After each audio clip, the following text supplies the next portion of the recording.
Breaking news చూస్తున్న ఉమ్మడి నెల్లూరు జిల్లా రాజకీయాలు రోజుకొక మలుపు తిరుగుతున్నాయి. వెంకటగిరి శాసనసభ్యులు మాజీ మంత్రి ఆనం నారాయణ రెడ్డి సుదీర్ఘ విరామం తర్వాత వెంకటగిరిలో అడుగుపెట్టారు.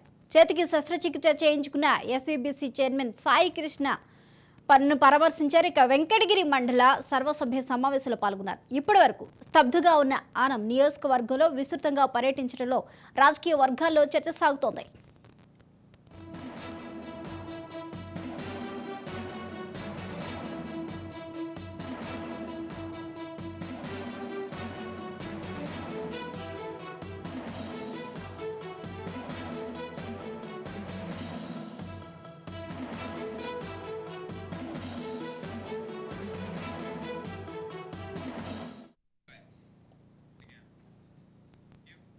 బ్రేకింగ్ న్యూస్ చూస్తున్న ఉమ్మడి నెల్లూరు జిల్లా రాజకీయాలు రోజుకొక మలుపు తిరుగుతున్నాయి. వెంకటగిరి శాసనసభ్యులు మాజీ మంత్రి ఆనం రామనారాయణ రెడ్డి సుదీర్ఘ విరామం తర్వాత వెంకటగిరిలో అడుగుపెట్టారు. చేతికి శస్త్రచికిత్స చేయించుకున్న ఎస్వీబీసీ చైర్మన్ సాయి కృష్ణను పరామర్శించారు. వెంకటగిరి మండల సర్వసభ్య సమావేశంలో పాల్గొన్నారు.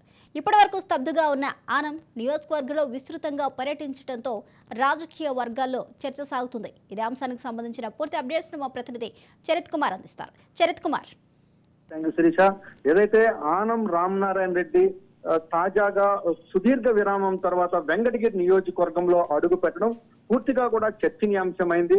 ప్రధానంగా కూడా గత కొద్ది రోజులుగా ఆనం రామనారాయణ రెడ్డి వైసీపీ నుంచి సస్పెండ్ అయిన తర్వాత నియోజకవర్గానికి దాదాపుగా దూరంగా ఉంటా వస్తున్నారు. అయితే ఆనం రామనారాయణ రెడ్డి ఆత్మకూరులో పోటీ చేస్తారు తెలుగుదేశం పార్టీ తరఫున అన్న ఊహాగానాల నేపథ్యంలో మొన్న ఏదైతే కదలిరా కార్యక్రమం ఏదైతే జరిగిందో ఆ కార్యక్రమం ద్వారా వెంకటగిరిలో అడుగు పెట్టారు. వెంకటగిరిలో అడుగు పెట్టినటువంటి ఒక వారం రోజుల తర్వాత కూడా ఈ రోజు ఉదయాన్నే వెంకటగిరికి రావడం, వెంకటగిరికి వచ్చిన తర్వాత వైసీపీ నేత సాయి కృష్ణ యాచేంద్రను వెంకటగిరి కోటలో పర్సనల్ గా కలిసిన తర్వాత ఆయనకి ఏదైతే చేతికి శస్త్రచికిత్స జరిగిందో ఆయన పరామర్శిస్తూనే నియోజకవర్గంలో జరుగుతున్నటువంటి అనేక రకాలైనటువంటి మైనింగ్ అక్రమాలపై ఆయన చర్చించారు. మైనింగ్ అక్రమాలపై అయితే పూర్తిగా కూడా ఇక్కడ జరుగుతున్నటువంటి మైనింగ్ అక్రమాలు కానీ ప్రభుత్వం చేపడుతున్నటువంటి ప్రజా వ్యతిరేక విధానాలపై వీటన్నిటి మీద అయితే ఆయన ఘాటుగా కూడా విమర్శించినటువంటి పరిస్థితి. ఈ పరిస్థితుల నేపథ్యంలో ఆనం మళ్ళీ తిరిగి తెలుగుదేశం పార్టీ తరఫున వెంకటగిరి నియోజకవర్గం వైపు ఏమన్నా చూస్తున్నారా అన్నటువంటి అనుమానాలు అయితే రాజకీయ వర్గాల్లో చర్చనీయాంశంగా మారిందని చెప్పాలి. ఏది ఏమైనప్పటికీ కూడా ఈ రోజు ఆనం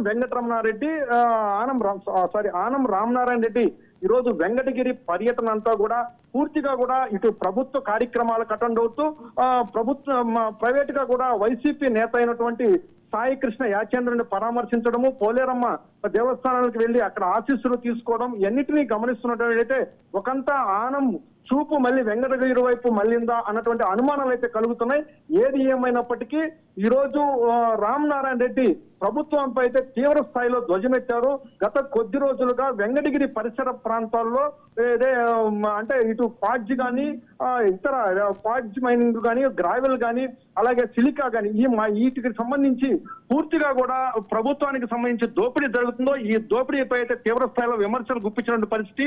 ఇప్పటికైనా సరే ప్రభుత్వం తీరు మార్చుకోవాలంటే కూడా ఆయన హితబోధ చేశారు. ఎన్నిగా గమనిస్తుంటే కూడా ఆనం చూపు వెంకటగిరి వైపు మళ్ళిందా అన్నటువంటి అనుమానాలు అయితే కలుగుతున్నాయి. ఏది ఏమైనప్పటికీ వీటన్నిటికీ తెరదించాలంటే మరికొద్ది రోజులు ఆగాల్సిందే శిరీష. Thank you Charith.